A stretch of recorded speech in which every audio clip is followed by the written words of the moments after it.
আসসালামু আলাইকুম। তো আশা করি সবাই ভালো আছেন। আজকের এই ভিডিওতে আমি আলোচনা করব অ্যামাজন ব্র্যান্ড রেজিস্ট্রি বেনিফিট নিয়ে। তো অ্যামাজন ব্র্যান্ড রেজিস্ট্রি পড়লে আপনারা কি ধরনের বেনিফিট পাবেন। তো আমি এই ভিডিওতে টোটাল বিষয়টা আমি আলোচনা করব। আপনারা যদি শুরু থেকে শেষ পর্যন্ত দেখেন, আশা করি আপনারা বেসিক টু অ্যাডভান্স লেভেলের এখানে অনেক কিছু লার্ন করতে পারবেন। তো চলুন আমরা কি শিখবো একটু দেখি আমাদের স্লাইডে। তো অ্যামাজন ব্র্যান্ড রেজিস্ট্রির ভিতরে বেশ কিছু অপশন আছে। প্রথমে যদি আসি, নাম্বার 1 হচ্ছে কি প্রাইভেট লেভেল ইউর প্রোডাক্ট। এখন আমরা যখন অ্যামাজন ব্র্যান্ড রেজিস্ট্রি করব, তখন আমাদের যে প্রোডাক্টটা আমরা অ্যামাজনে পাঠাতে চাচ্ছি, সেই প্রোডাক্টটা প্রাইভেট লেবেলিং করার একটা সুযোগ পাবো। এখন প্রাইভেট লেবেল কি, এটা নিয়ে যদি আপনাদের নলেজ না থাকে, একটু কাইন্ডলি আমার ইউটিউবের এই ভিডিওটা দেওয়া আছে, একটু কাইন্ডলি এখানে একটু দেখে নিন যে অ্যামাজন প্রাইভেট লেবেলটা কি বা এটা কীভাবে কাজ করে, এটা একটু দেখে নিন। তো প্রাইভেট লেবেল করলে যে সুবিধাটা পাবো আমরা, সেটা হলো যে আমরা আমাদের কি করতে পারবো, প্রোডাক্টটাকে কি করতে পারবো, কাস্টমাইজ করতে পারবো, প্লাস হচ্ছে প্রাইভেট লেবেলিং করতে পারবো। এখন কাস্টমাইজ বলতে, যেমন আমাদের যে প্রোডাক্টটা আছে, ধরুন এইখানে যে প্রোডাক্টটা আমরা দেখতে পাচ্ছি সেটা হচ্ছে ওয়াটার বোতল। তো এইটা কি করছে, উনি একটা ব্র্যান্ড নেম দিয়েছে, সেটা হচ্ছে কি দ্য কোল্ডেস্ট ওয়াটার। এখানে কোল্ডেস্ট কথাটা একটু ক্যাপিটাল করে লেখছে, আর এই লেখাটা একটু ছোট করে আছে। তো তার কিন্তু মেন ব্র্যান্ড নেম হচ্ছে দ্য কোল্ডেস্ট ওয়াটার। তো এটা কিন্তু তার ব্র্যান্ড নেম। সেটা কি করছে, সে তার প্রোডাক্টের গায়ে দেখে সে কাস্টমাইজ করে প্রোডাক্টের গায়ে দিয়েছে, প্লাস হচ্ছে কি সে যে বক্স করছে সেই বক্সের সাথেও সে কিন্তু তার কাস্টমাইজ লোগো বা আপনার ব্র্যান্ড নেম সেটা কিন্তু সে ইউজ করছে। কিন্তু এটা যদি ব্র্যান্ড রেজিস্ট্রি ছাড়া কিন্তু আপনি চাইলে কিন্তু ইউজ করতে পারবেন না। কারণ আমি মাঝে মাঝে যে আমার স্টুডেন্টের যে অ্যাকাউন্টটা দেখিয়ে থাকি আপনাদের, এটা কিন্তু উইদাউট ব্র্যান্ড রেজিস্ট্রি। তো ব্র্যান্ড রেজিস্ট্রি ছাড়াও কিন্তু সেল হয়, আপনারা এদের দেখতে পাচ্ছেন সেল হয়, কিন্তু ব্র্যান্ড রেজিস্ট্রি করলে আপনি এক্সট্রা অনেক কিছু ফিচার পাবেন, যা এই নর্মাল ওয়েতে এটা পাওয়া যায় না। ব্র্যান্ড রেজিস্ট্রি করলে কি হয়, বেশ কিছু সুবিধা পাওয়া যায়। তো আপনারা একটু যেহেতু দেখলেন, এটা আমি টোটাল এই 6-7টার মতো এখানে স্টেপ আছে, এই সবগুলো স্টেপে আমি আলোচনা করব। তো একটু দেখুন, সেটা হলো কি, প্রথমত হলো কি আমরা কাস্টমাইজ করতে পারতেছি লোগো, প্লাস হচ্ছে আপনাদের গায়ে দিতে পারতেছি, তারপর হচ্ছে কি আমরা প্যাকেজিং এর গায়ে আমাদের ব্র্যান্ড নেম দিতে পারতেছি। এটা হচ্ছে প্রথম সুবিধা। তারপর হলো কি সেকেন্ড ওয়ান হলো all time buy box win. এখন বাই বক্স দেখুন, আমরা যখন এই প্রোডাক্টে আসি তখন বাই বক্সটা কোথায় থাকে, বাই বক্সটা এই যে দেখুন, এই যে বক্স যেটা দেখতে পাচ্ছেন স্কোয়ার বক্স, এইখানে বলতেছে ship from Amazon sold by the coldest water. তার মানে কি, এখানে শিপ করতেছে, আমরা তো জানি FBA করলে কি টোটাল রেসপন্সিবিলিটি হচ্ছে অ্যামাজন কি করবে, এটা শিপ করবে, তারপর কাস্টমারের কাছে ডেলিভারি পর্যন্ত সব কিছু দায়িত্ব কি অ্যামাজন করবে, এটা তো আমরা জানি অলরেডি। তো তারপরে কি বাই বক্সে কি আছে, এখানে sold by the coldest water. এখানে কি যে ব্র্যান্ড নেম দেখেন, এখানে টাইটেলের প্রথমে আছে যে কোল্ডেস্ট ওয়াটার, তারপরে এখানে তার স্টোর ইয়ে আছে, visit the coldest water store, এটা তার স্টোর, এটা একটু পরে ঢুকবো আমরা দেখবো। তো এইখানে বাই বক্সে আছে কি দ্য কোল্ডেস্ট ওয়াটার, এখানে কিন্তু আর কেউ নেই, বাই বক্সে দেখেন কেউ নেই। কারণ হচ্ছে অ্যামাজন যখন আপনি বিজনেস করবেন, তখন যদি আপনি প্রাইভেট লেভেল করেন, তো তখন তো এখানে বাই বক্স অন্য কেউ আসতে পারবে না। না আসলেও আমরা কি করতে হবে সেটা একটু দেখাবো।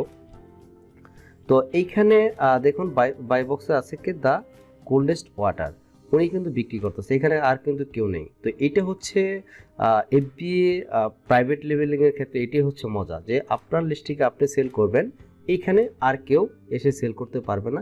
যেমন আমরা অন্যান্য যে সেলিং মডেলগুলো আছে, ওইখানে আমরা দেখে থাকি বাই বক্সে অনেকজন থাকে। তো যে বাই বক্সে থাকে সে কিন্তু প্রোডাক্টটা সেল পায়। আদারওয়াইজ যে যারা থাকে, তার যারা নিচের দিকে থাকে, যারা বাই বক্স উইন করতে পারে না, তারা কিন্তু আসলে এইভাবে সেল পায় না। যখনই এখানে অ্যাড টু কাট করে, তখন কিন্তু যে বাই বক্সে থাকে তারটাই সেল হয়ে যায়। যাই হোক, এটার বাই বক্স হয়তো আপনাদের একটু কনফিউশন লাগতে পারে। বাই বক্স নিয়েও কিন্তু আমার চ্যানেলে ভিডিও আছে, একটু কাইন্ডলি একটু দেখে নেন। আমি বাই বক্স নিয়ে এটা নিয়ে আমার ডিটেলে আমি কথা বলছি, তো আপনারা এখান থেকে কনসেপ্টে পেয়ে যাবেন। কাইন্ডলি ওই ভিডিওটা একটু দেখে আসেন, তাহলে আরও মনে হয় আপনাদের বুঝতে সুবিধা হবে। তো তারপরে আসে, দেখেন আপনারা কি শিখবো, তারপরে হলো হাইজ্যাক রিমুভার।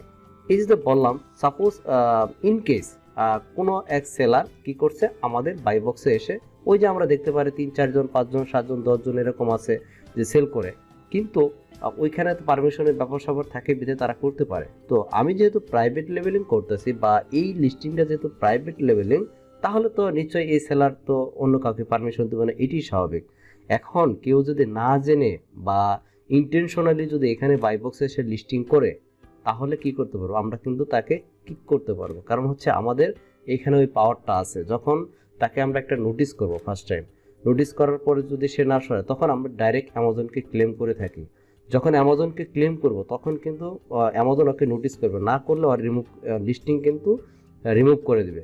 তো হাইজ্যাকার যদি আসে, আমরা সেই ক্ষেত্রে এই ফ্যাসিলিটিগুলো পাবো। আমরা আনরেজিস্ট্রি করে থাকি, সেই ক্ষেত্রে আমরা হাইজ্যাকারকেও রিমুভ করতে পারবো। তো এখানে কোনো হাইজ্যাকার এসে আমাদের লিস্টিংয়ে সেল করতে পারবে না। Number 4, store create.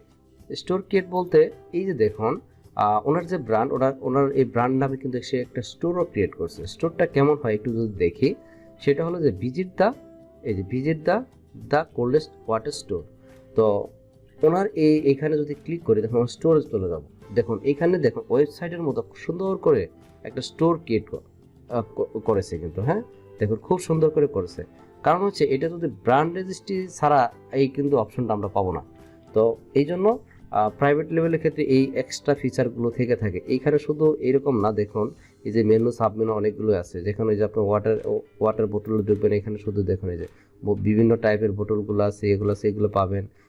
তারপরে পেটসের ভিতরে যে পেট সাপ্লিমেন্টসের যে প্রোডাক্টগুলো আছে দেখুন, সেখানে একটু অনেক বড় একটা ব্র্যান্ড, হ্যাঁ তার মানে বুঝতেছেন যে ওনার কতগুলো প্রোডাক্ট আছে এবং কত ধরনের ডিজাইন আছে।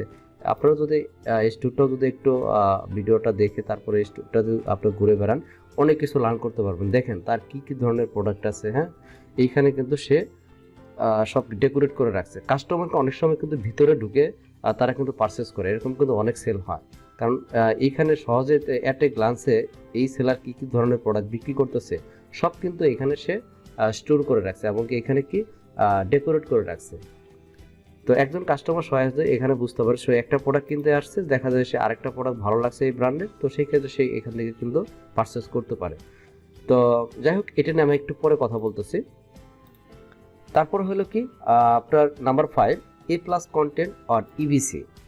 এ প্লাস কন্টেন্ট আর ইবিসি কি সেটা একটু দেখি।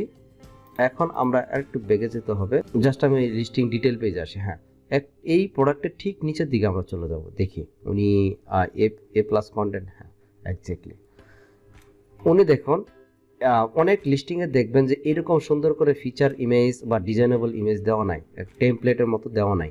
কারণ হচ্ছে যেটা দেওয়া নাই তার মানে কি, হয়তো সে আপনার ব্র্যান্ড রেজিস্ট্রি করে নাই, অথবা সে এইভাবে স্টোরটা সে ডেকোরেট করে নাই, তো এই জন্য তার দেওয়া নাই। তো ম্যাক্সিমাম কি হয়, যারা ব্র্যান্ড রেজিস্ট্রি করে থাকে তারা জানে যে এটা এই ধরনের টেমপ্লেট ব্যবহার করলে বা এই ধরনের ফিচার ইমেজ বা ডিজাইনেবল ইমেজ যেটি বলি না কেন, তাহলে তার ক্ষেত্রে অনেক অ্যাডভান্টেজেস আছে।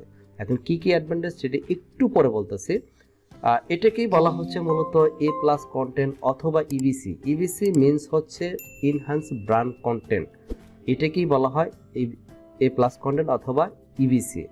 তো এটা বললাম তো, নর্মাল সেলার যারা তারা কিন্তু পারবে না। আমরা যখন নন ব্র্যান্ড, যেমন এইখানে যে আমরা যেটা সেল করতেছি এইটা কিন্তু নন ব্র্যান্ড হিসেবে, জেনারিক ব্র্যান্ড হিসেবে সেল করতেছি, তারপরে কিন্তু সেল পাচ্ছে।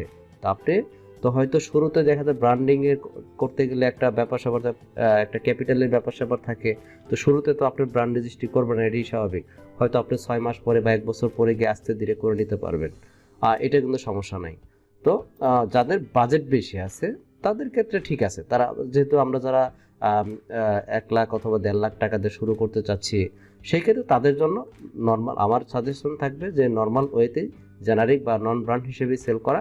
যখন আপনার আস্তে আস্তে বাজেটটা একটু বেড়ে যাবে বা সেটা 3-4 লাখ টাকা যখন হয়ে যাবে, তখন কিন্তু আপনার প্রাইভেট লেভেলিং বা ব্র্যান্ড রেজিস্ট্রি করাটা আমার মতে তাদের জন্য ঠিক আছে।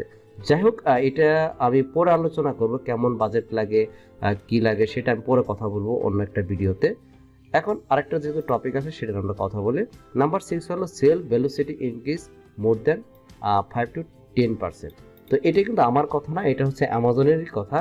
যদি কোনো সেলার এই টাইপের, আমরা যেটা দেখলাম যে ব্র্যান্ড রেজিস্ট্রি করে এবং কি এই ধরনের কাজ করে থাকে, টোটাল অ্যাক্টিভিটি করে থাকে, সে কিন্তু নিঃসন্দেহভাবে কি হয়, এখানে সে তার সেল ভেলোসিটিটা অন্য যারা সেলার নর্মাল সেলার আছে তাদের সেল ভেলোসিটি 5 থেকে 10% কিন্তু এমনি বেড়ে যায়। কারণ হচ্ছে বেড়ে যাওয়ার কিছু কারণ আছে, কারণ আপনি তো এখানে এক্সট্রা অনেক ধরনের ফিচার পাচ্ছেন, এমনকি অনেক কিছু এক্সপেরিমেন্ট বা ইমপ্লিমেন্ট করতে পারতেছেন। হ্যাঁ, তো আপনি তো নর্মালি ওইটা পারতেছেন না। আরও কিছু মার্কেটিংয়ের বিষয় ক্ষেত্রেও এখানে আপনার অনেক ফ্যাসিলিটি পাওয়া যায়। সেটা কি কি পাওয়া যায় হয়তো এটা এখন আপাতত না জানলেও চলবে। আমি যেটা বেসিক্যালি জানা দরকার, মূল যে পয়েন্টগুলো আমি আপনাদেরকে এটা বলে দিছি অলরেডি। যাই হোক, আশা করি আপনারা ব্র্যান্ড রেজিস্ট্রি বা প্রাইভেট লেবেলিং সম্পর্কে আপনারা বুঝতে পারছেন যে কি কি ধরনের কি কি ধরনের ফেসিলিটিগুলো পাওয়া যায় বা বেনিফিটগুলো পাওয়া যায়। তো ভিডিওটি যদি ভালো লেগে থাকে অবশ্যই আমার চ্যানেলটি সাবস্ক্রাইব করবেন, আমাদের সাথে থাকবেন। ভালো থাকবেন সবাই। আসসালামু আলাইকুম।